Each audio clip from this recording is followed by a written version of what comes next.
Să bine v-am regăsit la un nou vlog.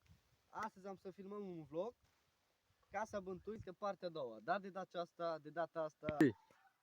asta, fraților, ar să fie în cimitir. La ora 12 vă așteptăm. Am să fiu cu cameramanul meu Marius. Salut! Cu Claudiu. Salut! Cu prietenul meu Loții. Salut! Așa.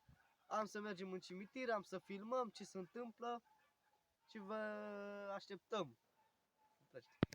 Și vă așteptăm, fraților, să fiți cu mine acolo. Vedem ce se întâmplă.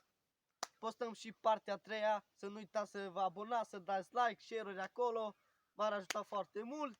Și începem cu partea a doua. Și, fraților, aici să fiu unde să filmăm. Așa.